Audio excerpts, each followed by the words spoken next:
नमस्कार दोस्तों, इस वीडियो में आपका हार्दिक स्वागत है। मैं हूं पत्रकार योगेंद्र योगी।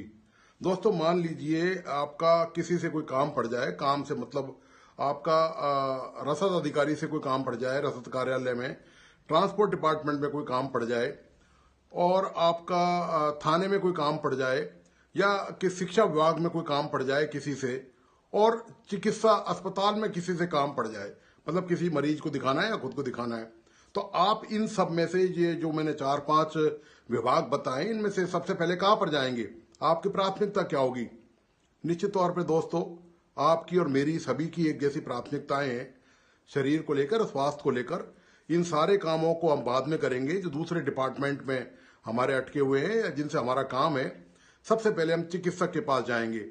तो ये दोस्तों चिकित्सकों की प्राथमिकता है कि शरीर का मामला, स्वास्थ्य का मामला सबसे महत्वपूर्ण है, और इसी वजह से ये सेवा आपातकाल के तहत गिनी भी जाती है और इसको आपातकाल सेवा का दर्जा भी दिया गया है। ये इतनी जरूरी काम है दोस्तों कि आप सारे काम भूल सकते हैं, लेकिन अपने परिजनों का या खुद के अस्वस्थ होने की स्थिति में चिकित्सक के पास जाना नहीं भूलते, और बाकी कामों को आप डिले कर सकते हैं, उनमें देरी कर सकते हैं, उनको टाल सकते हैं, लेकिन ये एक ऐसा मुद्दा है कि इसको नहीं टाला जा सकता। ये बात दोस्तों आपको समझ में आ रही है कि चिकित्सक कितना महत्वपूर्ण होता है समाज में, देश में, राज्य में। लेकिन राजस्थान की बदली हुई सरकार, बदली हुई से मतलब इससे 1 साल पहले दूसरी सरकार थी, कांग्रेस की सरकार, और अब भारतीय जनता पार्टी की सरकार है जिसके मुख्यमंत्री भजनलाल शर्मा है। इन सरकार को यह बात समझ में नहीं आई कि चिकित्सा का जो क्षेत्र है वो कितना संवेदनशील है और कितना महत्वपूर्ण है। इससे न केवल आपके स्वास्थ्य का मामला जुड़ा हुआ है, बल्कि हजारों लाखों लोगों की जान भी जुड़ी हुई है। आप अस्पताल में जाइए, आप सरकारी अस्पतालों में, आप किसी में चले जाइए, आप बताइए वहां पर आप कितने भुक्तभोगी हैं। लाइन में खड़ा रहना पड़ता है, 15-15, 20-20, 25-25, 100-100, 200-200 मरीजों के बाद नंबर आता है। यह सबका अनुभव है सरकारी अस्पतालों में जाने पर। इसलिए आदमी कोशिश करता है कि किसी भी तरह सरकारी अस्पतालों से बचा जाए। वहां उसका नंबर ही नहीं आता। आदमी बुखार से पीड़ित है, उसके पेट में दर्द है, या उसको सर्जरी करानी है, तो हालत यह है कि वहां पर घंटों इंतजार के बाद तो आपका जांच का नंबर आएगा, और वो डॉक्टर इतना परेशान और इतना थका हुआ हो जाता है। आप उम्मीद करें कि एक एक डॉक्टर राजस्थान में 200-200, 300-300 मरीजों को देख रहा है। आप उसके काम की कल्पना कर सकते हैं।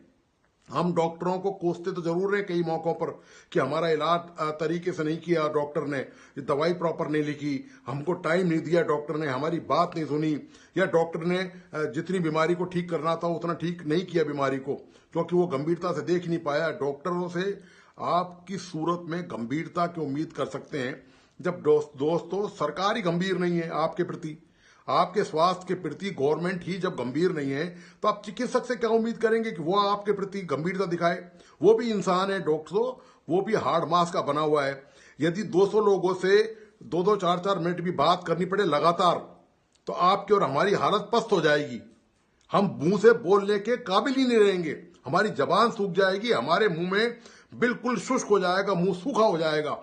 और उसमें भी वो मानसिक वर्क करता है, वो जांच करता है, जांच करने के बाद वो डॉक्टर दवाई लिखता है, पर्ची लिखता है, तो उसके बाद वो ये हालत है डॉक्टर सरकारी अस्पतालों की।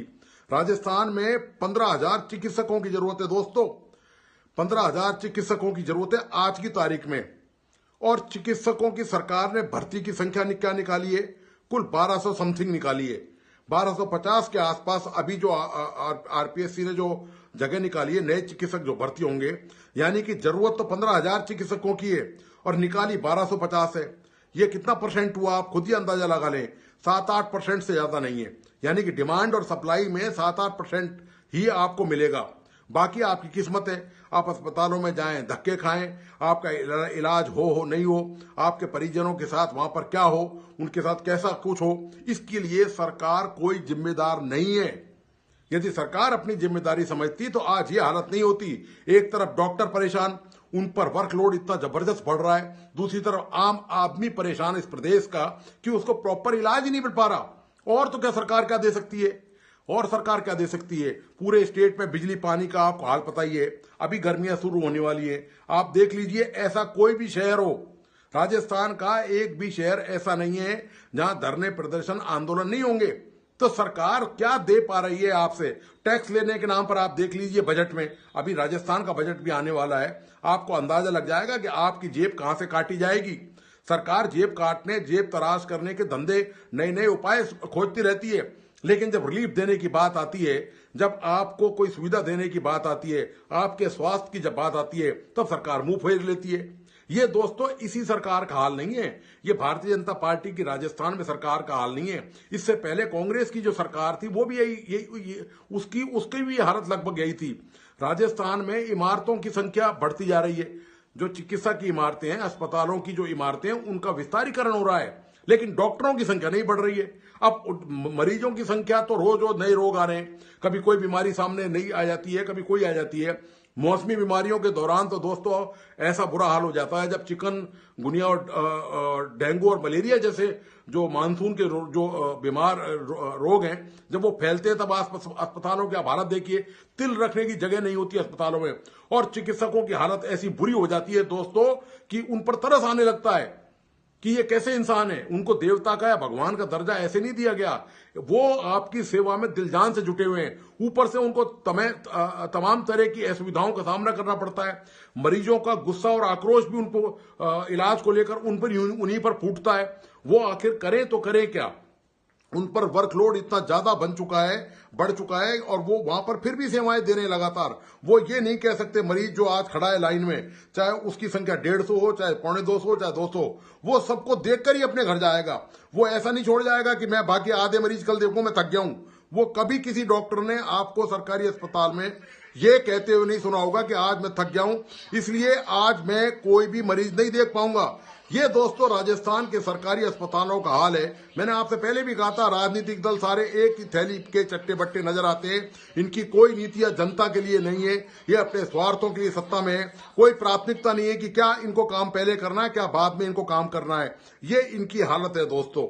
तो राजस्थान में चिकित्सा की सुधार की कोई उम्मीद जो नजर आ रही थी कि सत्ता बदलने के साथ कि डॉक्टर्स के लिए भी कुछ उनके भी कुछ स्वास्थ्य का मामला, उनकी कुछ वर्कलोड कुछ कम होगा, कुछ आम लोगों की तकलीफें कम होंगी। नई नई योजनाएं तो आ गई है, दुनिया भर की योजनाएं सरकार ने लॉन्च कर दी हैं, स्वास्थ्य की बहुत सारी जो निःशुल्क योजनाएं, लेकिन चिकित्सकों की जब संख्या नहीं बढ़ी तो उन योजनाओं का महत्व क्या रह जाएगा दोस्तों। और पैरामेडिकल स्टाफ की और टेक्नीशियन की भी दोस्तों यही हालत है, उनकी भी संख्या सालों से उस अनुपात में कभी नहीं बढ़ी है जिस अनुपात में राजस्थान को उसकी जरूरत है। ये दोस्तों हाल है राजस्थान के चिकित्सा के क्षेत्र का। और ये दर्द दोस्तों वही जानता है जिसके पैर फटी ना बिवाई, वो क्या जाने पीर पराई। तो जो बीमार होता है, जिसके परिजन तकलीफ में होते हैं, उन्हीं को इस बात का अंदाजा होता है।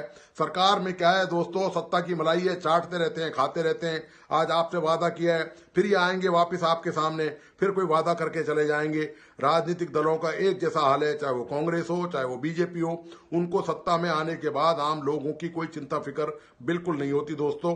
होती तो आज यह हालत नहीं होती कि राजस्थान में जरूरत तो 15,000 चिकित्सकों की है और आपने वैकेंसी निकाली है केवल 1250। पहले मैं आपको बताता चलूं, पहले 750 ही निकाली थी। उसके बाद जो चिकित्सक हैं, उन्होंने, जो बेरोजगार चिकित्सक हैं, एमबीबीएस करने वाले या पीजी करने वाले, उन्होंने धरना प्रदर्शन किया, उन्होंने मांग की सरकार पर।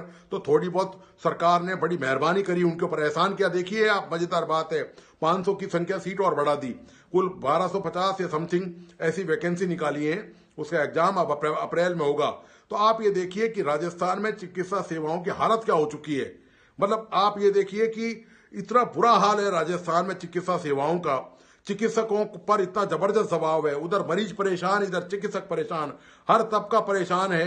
कोई राहत नहीं, कोई सांत्वना भी नहीं मिलती। राहत तो बहुत दूर की बात है कि कोई ठंडे, कोई अच्छे मीठे शब्द सरकार की तरफ से, कोई योजना सरकार की तरफ से आए। इस बार बजट अब आने वाला है, तो मुझे नहीं लगता दोस्तों कि बजट में ऐसी कोई घोषणा योजना होगी कि चिकित्सकों की बहुत ज्यादा संख्या में भर्ती की जाएगी। क्योंकि यदि भर्ती करनी होती तो ये 1250 की बजाय 12,000 भर्ती की जाती। तो ये दोस्तों राजस्थान में चिकित्सा का हाल है। और हाल क्या है दोस्तों, बेहाल है राजस्थान में। तो आम आदमी इससे परेशान है, वो कुछ कर नहीं सकता, वो वोट दे चुका है। 5 साल बाद ही उसका आपका नंबर आएगा, तभी आपको निर्णय करना पड़ेगा कि पिछली सरकार ने भी आपके साथ यही किया, मौजूदा सरकार भी आपके साथ यही कर रही है, अब कर रहे हैं तो करे क्या। किस्मत का रोना है दोस्तों, आप और हम सब मिलकर रोएंगे, क्योंकि हमारे हाथ में इसके अलावा और कुछ है बाकी नहीं है। तो दोस्तों, आपको आज का विश्लेषण कैसा लगा, प्लीज अपने लाइक एंड कमेंट के साथ मुझे बताइए। साथ में इस वीडियो को अपने दोस्तों और परिजनों को जरूर शेयर करें। मेरा सभी दोस्तों से अनुरोध है, प्लीज इस YouTube चैनल को लाइक सब्सक्राइब करें और बेल आइकॉन का बटन जरूर दबाइए। धन्यवाद, नमस्कार।